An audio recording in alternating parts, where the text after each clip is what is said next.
Hello? Okay. Go ahead.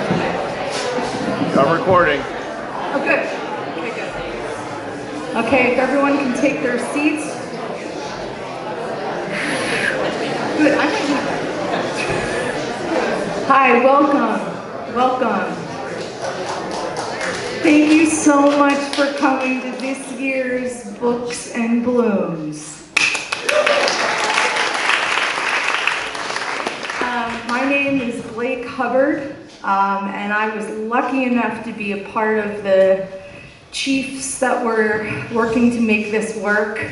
Ann Coffin and Jane Garmy were the magicians that made today and tomorrow really happen. But I want to give a sincere thank you to the people on the committee that helped.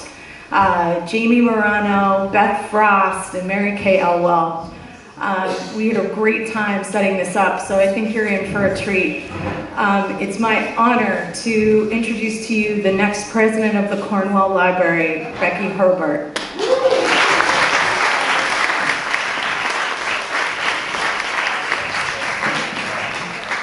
And it's my honor to introduce Peter. Peter Deltredici is a botanist specializing in the growth and development of trees. He retired from the Arnold Arboretum of Harvard University in 2014 after working there for 35 years. He taught in the Landscape Architecture Department at the Harvard Graduate School of Design for 24 years and the Urban Planning Development at MIT. He has published over 100 scientific articles on a wide variety of subjects, including the ecology and taxonomy of hemlocks and stewardias, the history of plant introductions from Japan and China, and the ecology and evolution of the ginkgo tree. Since 2004, his research has focused on urban ecology and climate change.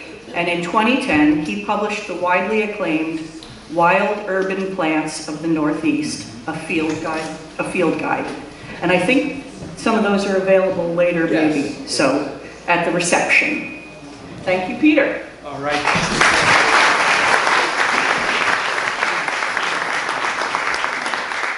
Well, it's a pleasure to be here in Cornwall at a venue where I feel like I know most of the audience. This makes it fun, actually. I can't say that giving these lectures is always fun, but I guarantee you we're going to have a good time today. And what's unusual about this talk for me is that the lawns are, if you read your magazines or newspapers, it's a political thing now, okay? It's not just a horticultural thing. It's got all these political overtones. So this is an unusual talk for me in that I'm not just going to be talking about plants and ecology. I'm actually going to talk about the politics of the lawn as well as its ecology. And this is a new lecture for me. I've given this to my students over the years, but I've never given this as a public lecture. So this is another reason why it's going to be exciting. Now, because of the reception that's going to be happening after the talk, and that's been moved to the library from outside because of the threat of rain, I'm not going to take any questions after the talk. Is that right, Jane? Is that? And I'll be over once we get to the library. I'll be signing books if people want to buy it, and I'll also be available to answer anybody's questions one-on-one. So that's the format of the talk today. Now, as I said, can everybody hear me fine? Okay, good. I like to start with this slide. Some of you may recognize where I took this picture. This is Fenway Park, and do you know who's at bat there? That would be none other than David Ortiz. So I apologize right off the bat for not showing a picture of Yankee Stadium. However, the fact remains that this image, when you've ever been to Fenway Park and you emerge, underneath the grandstands, you come in, it's a very dark, dank place, but then you emerge and you're greeted by this incredible burst of green. It's just a remarkable experience. And you know, I like to say that actually, I think it's every guy's ambition, you know, at some stage to actually be the one who mows the grass at Fenway Park. That is a dream, a fantasy, if you will. And in another sense, I'm showing this picture because what the lawn does is it actually, this is, you know, within the city of Boston, this is a sacred space. And lawns are actually one of the elements that are often used to define sacred spaces. And that's the whole experience of this place is defined by this impact of that bright grass.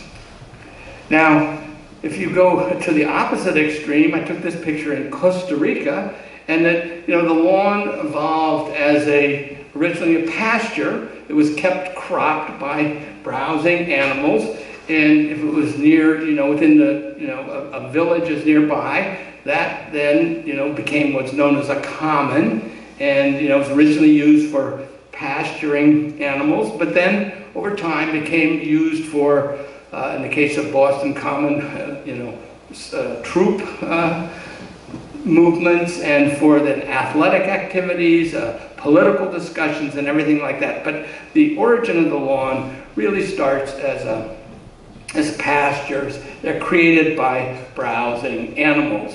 And of course, you don't have to go very far from Cornwall to see this type of landscape. This is in England, and this is the vintage pastoral aesthetic, and, you know, the combination of trees and sheep and grass and walls is just, you know, it's iconic, and it's what people just love. This just feels so familiar to most people.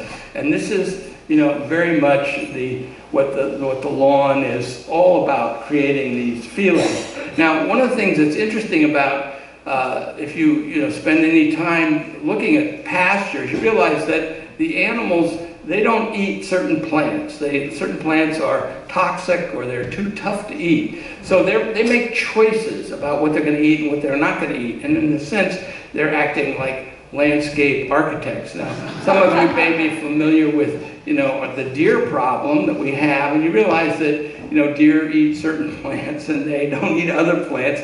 Namely, they love the native species and they won't touch the invasive species. So they're also acting like landscape architects in the same way that browsing animals do. And this is a picture from North Cornwall. Of course, those are the thistles. And if you remember Winnie the Pooh, nobody likes thistles. And of course, the Scoville farm, just down the road. And those are the multiflora rows, and basically they'll eat everything, but they won't touch that multiflora rows. So as long as the cattle are browsing or grazing in this pasture, those roses will stay there. But then if we were to take those cows out of the pasture, those roses would take over. And that is actually, we see barberry in the woods, these large stands of barberry. Those were all once fields that where the animals did not eat the barberry, and then during the Depression, the animals were removed, and it was left to grow up the forest, and the barberry remained established in the understory. So it's not as though the barberry just showed up there. Barberry is a legacy of the browsing that took place prior to the Great Depression. And some of these meadows that you see, again, this is along Music Mountain Road, they're just fabulous. These are, you know, these junipers vulgaris, which is in, you know, the animals will not eat it, and they've done an amazing job. I mean, this could be a landscape created by a high-end landscape architect. So these, you know, this is one of the differences. You know, people think that, oh, if I just, you know, I can create a meadow by mowing, but in point of fact, you know, the mower doesn't have, it's not very smart compared to a horse or a cow. This is a landscape created by horses.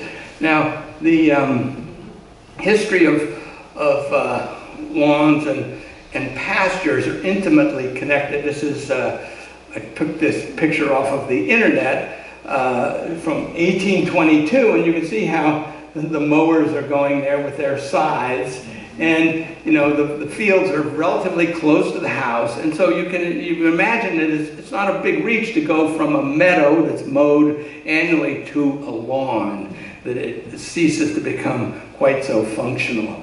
And of course, I love this picture. I don't know how many of you remember Bill Bean, who lived down in Cornwall Bridge, and that's my father-in-law, Spencer Claw, who I moved here in 1970, and one of the things that Spencer first introduced me to was helping Bill Bean with his haying. This is he and Doc, your father, Mark Samant, used to help Bill Bean. So can you imagine, where's Bill Hurlburt? He's here somewhere, doing it this way, right? Now this is what you imagine, right? There you go. This is what haying has become. And you know, so things change over time, like everything else. Now, getting back to, you know, the whole idea of the lawn in relation to pasture, in an urban context, pastures take on a very different meaning than they do in the rural area. So this is Boston Common from 1769, and you can see here that one tree there in the Boston Common. That was a tree that they would hang people from. That's the American elm, which was very good for that purpose. And they did plant this little array of trees here, but everything else was grass, basically. And the word common goes back to when it was used for the earliest settlers could graze their livestock on. It was common property, and it was taken care of. But then, as the population expanded, the common remained mostly grass. There were very, very few trees in it, and you can see here it had to be cut periodically just to keep the grass low so that people could use the Boston Common. So this is circa 1830. You can see the State House there in the background.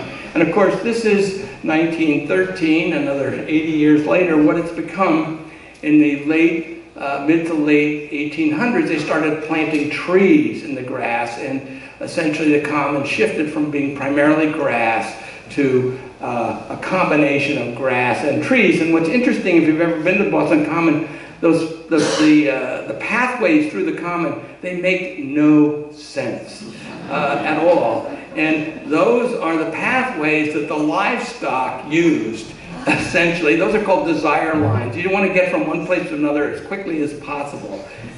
They go everywhere. But essentially, they're paved versions of what was used during the era when it was, in fact, pasture. Now, you know, again, some more images of pasture in urban context. This is loading winter rye in Central Park. Now, can you imagine that today?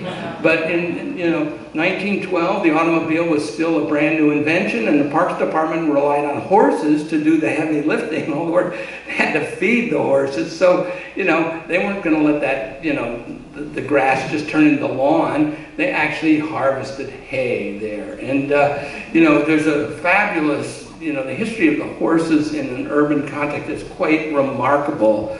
One of the things I've learned about horses is you never want to, if you're buying property in Manhattan, you do not want to ever buy property near a stable, because the manure that they would store there was likely to implode, spontaneous combustion. It would burst into flames. So people that lived next to stables had to pay higher insurance rates. And then eventually what they did is they made the stables out of brick. And there are still a few, John Tarnack has told me there's still a few old stables that have survived from this horse and buggy era, but they're all made out of brick to keep that fire hazard low.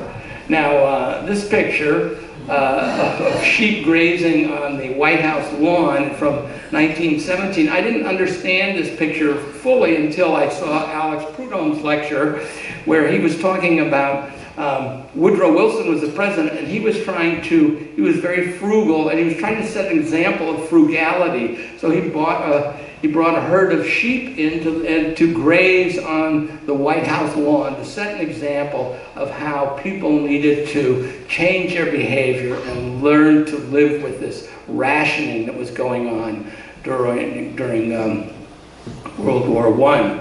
So that's the backstory on this picture of the sheep on the White House lawn. Now this is, I took this picture in Berlin about 15 years ago. It's a park, famous park. It's an abandoned railroad yard. And what was interesting, the first time I was there, they were mowing everything, but the second time I went back 5 years later, they were using sheep to keep the grass down as opposed to mowing. And the reason being that, well, here's another example, Rotterdam. This is big business now in Europe, maintaining all of these open spaces in the context of the city. This is how they do it. And the reason is this, that this is Westonbirt Arboretum, if you've ever been to England. It's been in pasture for almost 300 years, and it's never been mowed. It's only been browsed by cattle. And so the biodiversity is super high. 170 species are found in this meadow as a result of browsing, because the cattle only eat certain plants at certain times, and that increases the diversity. So the reason they like using sheep for maintaining grasslands in Europe is it increases the biodiversity, as well as, people are really interested in it. So from an ecological point of view, browsing is much better than mowing. When mowing, it's mindless. You just mow everything the same all the time, and diversity just plummets. But when you use an animal that's making choices to do your mowing, then you get real biodiversity. So it's not just emotion or romantic ideas about going back to the past that's driving this return to using pasture animals to maintain open space in Europe. It's happening to a certain extent in the United States, but nothing like it is in Europe. Now, getting to the lawn itself, lawns are maintained by mowing rather than grazing, and they consist entirely of grasses. That's the definition of a lawn. So this is the ideal, and of course, as a landscape feature rather than an agricultural feature, the lawns, they emerged in France and in England in the mid-1700s, and their champion was a designer named Capability Brown. Some of you who study horticultural landscape history have probably heard of him, but the idea of essentially using a lawn as part of the residential landscape was really, that was his main contribution to horticulture. And when you go to England, you see lawn as an abstraction. All of a sudden, the whole idea of sheep and pasturage is disappeared. And, Hampton Place, I don't know how many have been there, but it's an amazing landscape. And again, the lawn serves a very, very specific function in relationship to everything else that's in there. So the British are really the sort of the pinnacle of using the lawn for horticultural purposes. And this is you see it throughout Europe. This is a landscape in Warsaw, Poland, that I thought was rather amazing use of the lawn. So this is actually the lawn as a standalone landscape feature. Now, it was thought that really Thomas Jefferson is the one who brought the lawn from Europe back to the United States. He spent a lot of time in France and England. And this is a watercolor of the west lawn at Monticello. It's not in very good shape, but there it is. That's one of the earliest documented sort of lawns in North America. And then he also designed the University of Virginia. And if you've been on that campus, you realize that the lawn, he designed a 300-foot lawn as part of that long alley with the dormitories leading up to the dome. So Thomas Jefferson gets credit for being one of the major introducers of the concept of the lawn into the United States. And of course, this is the lawns, as well as serving an aesthetic function. It also, in a small suburban yard, it serves other functions as well. And this is an old etching of playing croquet on the front lawn. So that was always been, the whole idea of the lawn. It serves multiple purposes, and not the least of which is using it for athletics on a large scale, like football, baseball, golf, but also on a small front yard scale, like croquet and badminton and things like that. Now, this is it was really in the suburbs. Suburbs really became a thing in the United States following the end of the Civil War, as the economies recovered in the 1870s and 1880s. And this is Samuel Parson, who was one of the, he was the head of the Parks Department of New York City. But I love this quote from 1881. This is about designing landscapes for small suburban spaces. Perfect maintenance and exquisite keeping are evident everywhere, from the skillfully pruned shrub to the velvet turf that catches athwart its beautiful surface the level rays of the setting sun. So there you go. It's this whole idea that the suburbs are, where it's at this point in time. Now, the issue, how do you maintain a lawn? Of course, when you're an aristocratic Brit, you have an army of people who are mowing your lawn, and that usually involves getting down on your hands and knees with a sickle when the grass is heavy with dew. Okay, you don't wait till it dries out because it cuts more easily. So I love this picture from Van Gogh showing actually what lawn mowing was involved in 1880s. Yes. So having a lawn meant you had enough money to hire an army of workmen to cut the grass, and using sheep was considered, that was cheap, but if you had people do it, that showed that you were an important person. And you still see this actually if you go to some countries, tropical countries in particular. This is Cuba. I just happened upon this guy who was cutting this lawn. It was Bermuda grass, a notorious weedy species. Actually, it grows in Africa. This is the short grass plains of Africa. This is a browsing animals love this plant, but he's cutting the grass with a machete there. So that tradition, it still exists in a few places. But what changed the whole trajectory of the lawn, it moved from being something that only the wealthy could afford to becoming something that other people, ordinary people could afford, changed with the invention of the lawnmower.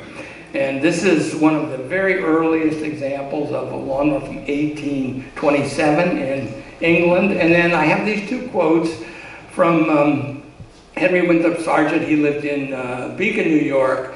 A famous horticulturist from 1855. The most successful thing I've done this year has been to import Shank's lawn mowing machine. My experience has been that between 8 a.m. and 4 p.m. it does what formerly occupied 2 men and a boy the better part of 9 days to do, and infinitely better too.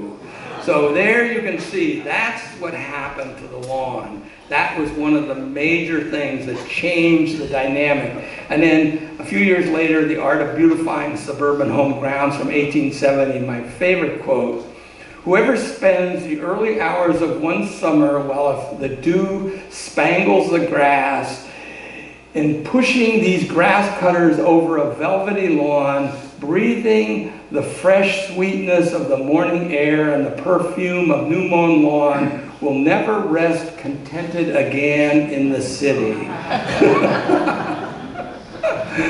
So the lawn was like this thing that everybody had to have. And you can see now how, obviously you live in New York City, there's no room for lawns, but the suburbs, once you move to the suburbs, the lawn becomes an object of desire, let's put it that way. And of course, from the 1920s, I love the guy in the suit pushing that lawnmower, and then the matron on the right showing that anybody can do this. You don't have to be strong, That looks like a very big machine to me, actually. So, you know, these are all from periodicals. And then, of course, this is the Masters tournament. And I like to say that, you know, mowing is indeed the original sin of horticulture because it represents our attempt, our most successful attempt at controlling nature. That we're in charge. And that is, of course, you know, that's what I mean by the original sin. But from a horticulture perspective, lawns are actually very important in ornamental landscapes because they provide a contrast. And, you know, in any good landscape, you have to have some contrast between the masses and the spaces that gives you some perspective. And this is San Francisco Botanical Garden, and you know, without that lawn there, the garden wouldn't have that sort of compellingness that it has. If it was just all trees, like at the Arnold Arboretum, we grow trees, and we have some areas where it's just nothing but trees, sort of evenly spaced apart. And I have to say, it's kind of a boring, you know, landscape for most people. Well, you need that contrast to actually engage people in the landscape. Now, people's relationship to the lawn began changing in the 1990s. I mean, it's happened before that, but it became really a sort of a well-publicized thing. Michael Pollan wrote a very important article in the New York Times Magazine section, I think it was in 1991, saying, you know, why on earth are we growing all these lawns? And it's still a great article to read. But when I visited Kew Gardens in 1999, I was amazed to see that they had stopped mowing a large part of the garden and were just mowing the pathways and letting the rest of the grass grow. And I went to several other botanic gardens, and they were doing this all over England, which was quite remarkable to see this. And it was out of, you know, trying to reduce their carbon footprint, if you will. So I brought this tradition back to the Arnold Arboretum, and we began changing our mowing patterns, mowing the pathways, and then I added mowing the edge. And one of the reasons is that, you know, if you leave the grass long like that, we began getting calls from people, which is, why aren't you mowing the grass? What's wrong? You need money or whatever, or, you know. So when you mow the edge like that, that indicates that it's intentional. So you can't just, you know, you have to communicate intentionality as opposed to, no, we're just stop mowing the grass. But this has been carried on since the 2000s, the early 2000s, and now we're not mowing large portions of the Arboretum, particularly under trees where we let forbs, that would be, you know, herbaceous plants that aren't grasses, grow up. And it really increases the biodiversity. It isn't, you have to mow it at least once a year though, otherwise trees will start coming up and vines and things like that. But, you know, for most of the growing season, we can let large parts of the Arboretum go mowing just once or twice a year, depending on the weather. So that has really changed. And people now accept this as an aesthetic. It's taken about 20 years for people to figure out that, no, this is a good thing. It's not just that we're, you know, being lazy. And of course, the other thing that people didn't like is when the grass is long, they were afraid of ticks. So they said, no, you've got to mow the grass to keep the ticks down. Well, I have never seen too much data about that. So I didn't pay much attention when people complained about that. Now, I will say, I'm a tree specialist, I'm not a lawn specialist, and I worked on the replanting of Harvard Yard in the 1990s. And one of the things that, you know, I learned is that there's an uneasy relationship between trees and grass. The needs of the trees and turf typically conflict with one another. Lawns require higher nutrient, sweet soils with rapid bacteria-based mineral cycling, while trees grow best in lower nutrient, acidic soils with fungal-based nutrient cycling. Trees need periodic deep watering, while lawns thrive on shallow surface watering. So when you're trying to grow lawns and trees together, it's actually not the easiest thing to do because their needs are really very, very different. And it's, you know, it took me a long time to sort of understand this and then try to sort of adjust the maintenance procedure so that the trees and the lawns both got what they needed. And one of the things that's really important is recognizing which trees have shallow root systems and which trees have deep root systems that will allow the grass to grow. So the honey locust has small leaves and deep roots, so it's actually easy to grow grass underneath that, whereas something like a beech tree or a hemlock tree have very shallow roots, and you know, they're going to take all of the moisture, and you're not going to be able to grow grass underneath a beech tree, no matter how hard you try. And the other thing is that, oh no, I'm going the wrong way. Let's see. No, it's, I hit the wrong button. There we go. The one thing that they have in common, again, this is the Harvard University campus, is that soil compaction, which is putting a lot of people on there. Both trees and the grass hate soil compaction. So that's the enemy of most of these landscapes. And you can see this, of course, on our nation's capital. I can't tell you how many hundreds of thousands of dollars are spent trying to keep the mall green with all of the events that take place. It's an impossible task. But it's really critical to our democracy that we have this space where people can gather. And it's a long-standing tradition. And after, you know, these big events, they have to get out there and redo the whole thing because it just can't take it. And the same is true in Central Park on these summer days, particularly when there's no drought, or where there is a drought. And you know, it sort of looks like, you know, and how do you manage compaction? And the answer is you use snow fencing, and it's a little bit like managing cattle. You know, you got to keep them off certain areas at certain times of the year, and you sort of have to move the people around so they don't wear one area out in relationship to another. But Central Park, you know, one of the things that's really people forget is that the name of the plan that Olmsted and Vaux presented was called greensward. And that just means that's a green grass. A sward is a grassy area. So, you know, the lawn was absolutely central to the whole concept of Central Park that Olmsted and Vaux presented in the 1850s. Now, the issues of installation, you've all seen this.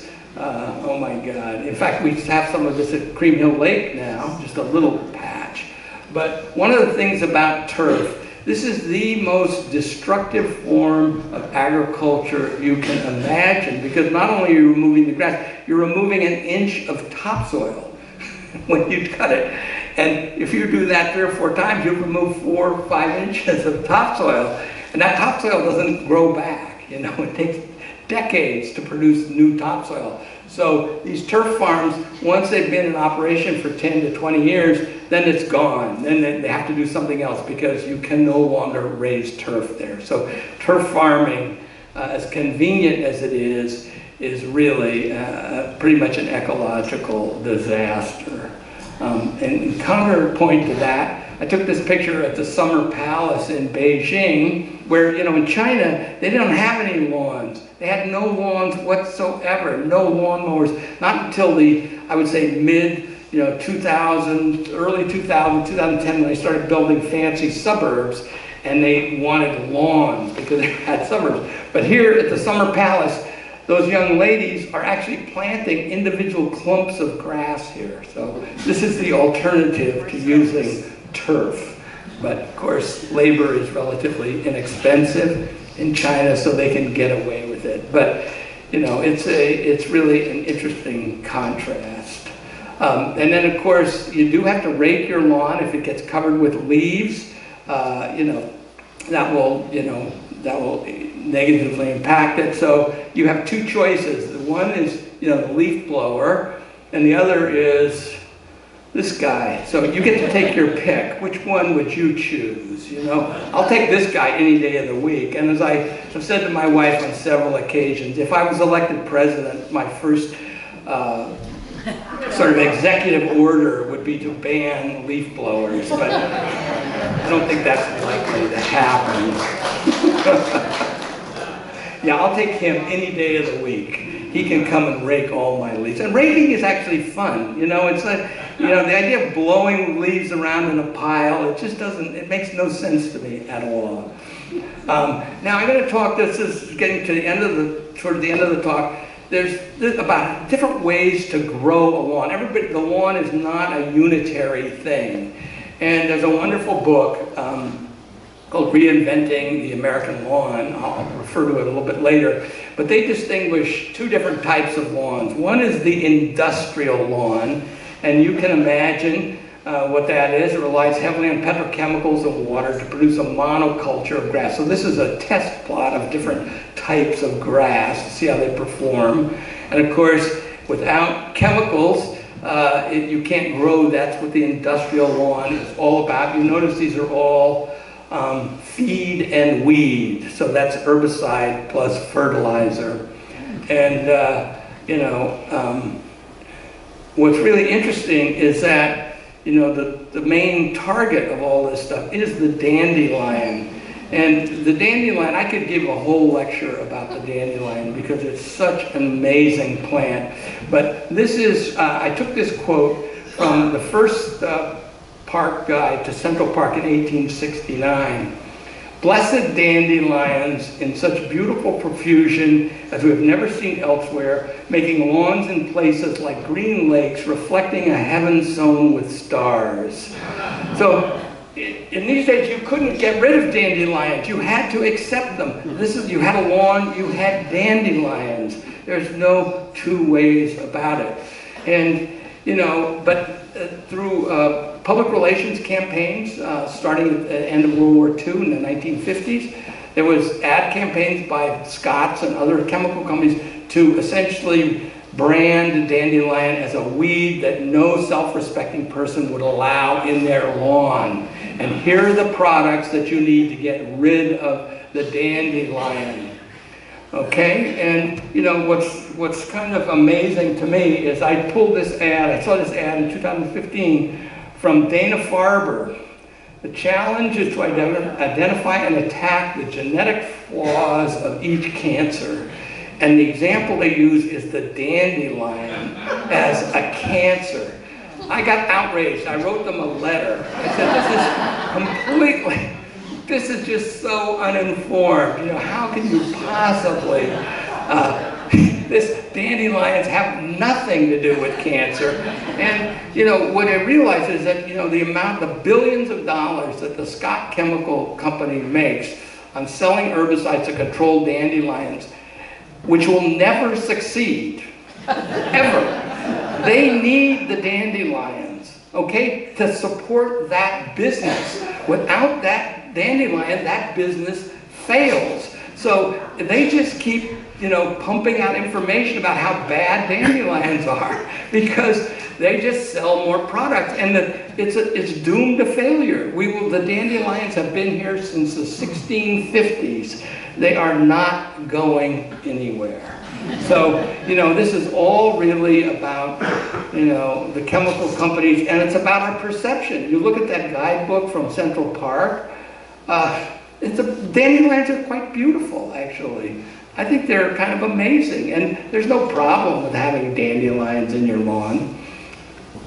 So, lawns are the default American landscape because they don't require any thought, and their maintenance is uncomplicated. Truth be told, lawns are one of the easiest landscapes to maintain. You just get out your mower and you mow it and you're done.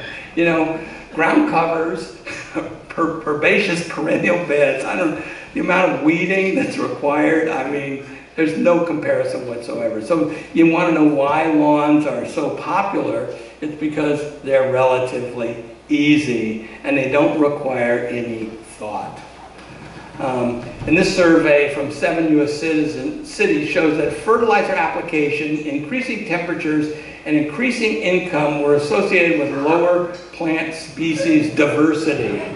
All right, so there you have it. And this brings me to, in my next slide, this is complicated, but nitrogen deposition in Boston, and you can see here, this is, kilograms per hectare, but you can translate that into, pounds per acre, essentially. This is my house here in Watertown, right about here, 11. This is 11,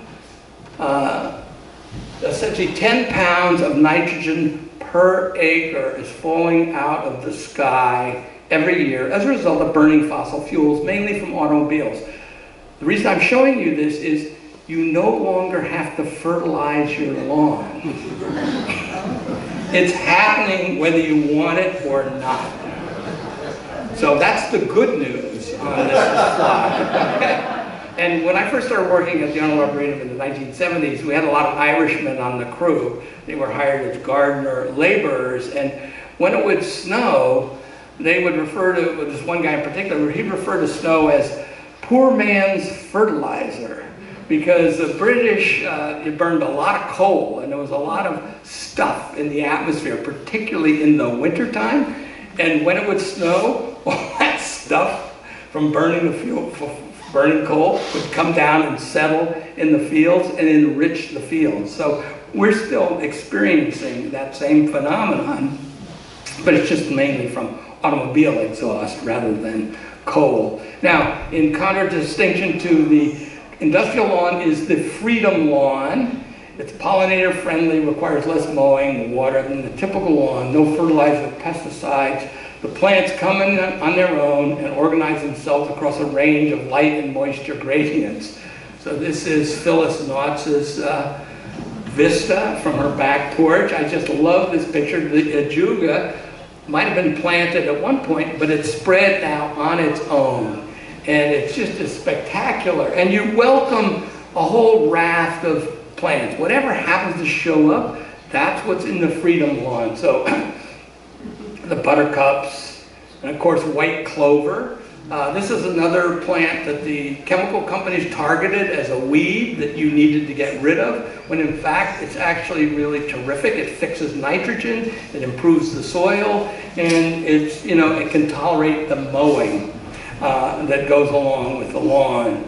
And we see this all around Cornwall, wherever you have limestone-based soil, particularly in old cemetery, the cemetery not too far, right up the hill here, there's a ton of creeping thyme there. And this is a perfect companion to grasses. And then if you're careful about mowing, so you mow around it, these things will increase over time. So you get more thyme and less grass. So that's a strategy you use. And this is my garden, part of my garden in Watertown. And you can see, I call this the incredible shrinking lawn, which is, you know, when we bought the house, we had a big lawn there, and I had kids who played in the lawn. Lawns are very useful, but I planted a lot of trees and perennials, and then over time they get bigger and the lawn gets smaller. And the kids are gone, so they don't need the lawn anyway. So, you know, you get rid of the lawn in stages over time. And then, of course, this is a phlox, the creeping phlox, that, you know, a perfectly good substitute for the lawn. And when it's in bloom, it's spectacular. So the basic tenets of the freedom lawn: welcome all comers, including weeds, eliminate the need for fertilizer, herbicides, insecticide, and watering. Let the lawn grow for a month, 4 to 6 inches before the first mowing. So you've all heard of no mow May. Well, it's really, if you waited to the end of May, your grass would have been like 8 inches high, which is a little hard for mowing. So just 4 weeks. It doesn't matter whether it's April, May, or June. Mow every 3 to 4 weeks during the summer, depending on rainfall. Set the mower blades an inch higher, more selectively, to encourage plants you want, and let perennials or shrubs that are on the border move in. And sow seeds of drought-tolerant fescues and clover, or plant plugs of species you like to fill in the bare patches. So you can actually engage this and make it what you want. So the Freedom Lawn is all about promoting biodiversity and sustainability. So this is another way to grow a lawn. It's not like they're all the same thing. And this is another category of lawn that I want to talk about, the plastic lawn. This is, it was of course invented and used in 1965. The Astrodome, they actually tried to grow grass in the Astrodome. It didn't work. And the next year they tried this other product, brand new chem grass, later known as AstroTurf. And this is the birth of the plastic lawn. And this is, when you put these fields in, it's incredible infrastructure to actually build these turf fields. There's one in Watertown being installed. I mean, it took months to do this. Those are filled with gravel, those lines, and for drainage. So the one positive thing is they drain really well, but that's about all I'll say about them. And of course, this is the construction project, and there's actually pulling the grass, letting the grass grow, as it were. And that lawn was installed in 2011, and its replacement is planned. Nobody talks about the fact that they have to be replaced.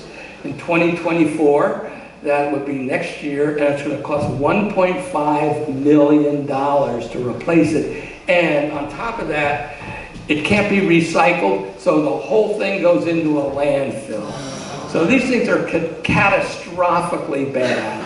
And you know, when you go to these talks and the athletic department tries to convince you that you should convert your grass field into a plastic field, without talking about the health issues or anything like that, they only compare that first 10 years to what a grass is. They don't talk about the fact that you're going to have to replace the whole thing on a 10 to 15 year cycle. They wear out. And the other thing they don't tell you, you know those little black pellets that you see in there? Those have to be swept in between the fibers of it so that it doesn't mat down. And you have to do that every week. So it requires actually the same amount of maintenance as a regular lawn does. So instead of mowing it, you're putting in those little rubberized pellets into it. So, health and safety issues notwithstanding, using plastic grass for ball fields, it makes sense in urban areas. I'm not going to argue with that, where there's low summer rainfall, especially in the southeastern United States where water is scarce. Regardless of irrigation benefits, artificial turf needs to be replaced and dumped in a landfill. I will go this far. It's better than concrete, but it doesn't last as long. And I just want to send on my last slide over there. That's a plastic lawn. More and more in Los Angeles, if you get rid of your lawn and replace it with what do they call it, xeriscape, you get a subsidy. And so you're seeing more and more this plastic grass. Now the interesting thing is it's always green. Now why is it that people use this artificial grass? And so why don't they have it red or pink or blue? Think of the possibilities.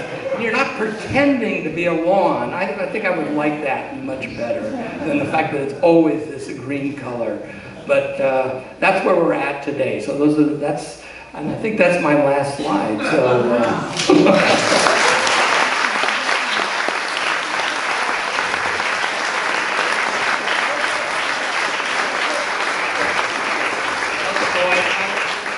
I'm just told that we have time for 2 questions. Oh my God. Who's got one? Who's anybody brave enough to ask a question? Yes.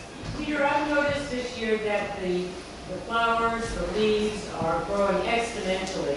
Could this be because of the nitrogen in the atmosphere that we're experiencing? Well, the nitrogen, that slide I showed you, that's for Boston. And as you get further away from Boston, there's less atmospheric deposition. But the closer you are to a highway, the higher the level of atmospheric deposition is. So all of the soils here, including Cornwall, have more nitrogen in them than they had, 50 to 100 years ago. And so that little plant, the garlic mustard, does everybody know the garlic mustard? So garlic mustard is a plant that does not have any mycorrhizae, which means it has to get nitrogen on its own without the help of fungi. And it's thought that what's happened because of nitrogen deposition, there's now enough nitrogen in the soil that plant, which has been around for over 150 years but only became a weed in the 1980s, it's now got enough nitrogen in the soil that's allowing it to explode the way it has. So the answer is yes, that's a factor. But I think this, the actual response of plants in general, we had a fairly mild winter and an early spring. I won't even talk about that late frost or that horrible snowstorm we had. But I think that's, it's hard to say it's just one thing. I got one more question. Oh, yes. I enjoy your lecture very much. I have to say it. And the question is very simple. How did you get interested in this area? How did I what? How you got interested in this area from the very beginning? Well, It's a little bit personal, but I taught in the landscape architecture department, and if you know anything about landscape architecture and architects, they typically don't know anything about plants. And when I was teaching, the majority of them were from humanities backgrounds, art history, literature, whatever, and they wanted to be landscape architects, so they didn't have good science backgrounds.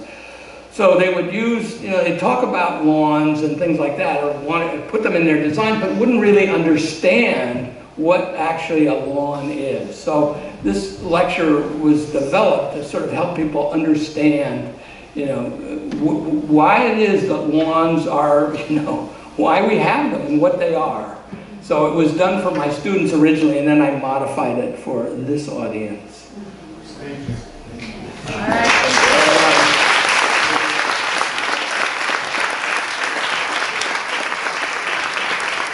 Thank you, Peter. All right, we welcome everyone to go over to the Cornwall Library where we have a great reception for everyone, and I hope to see many of you tomorrow at 10 o'clock checking in to see all of our wonderful gardens. Thank you.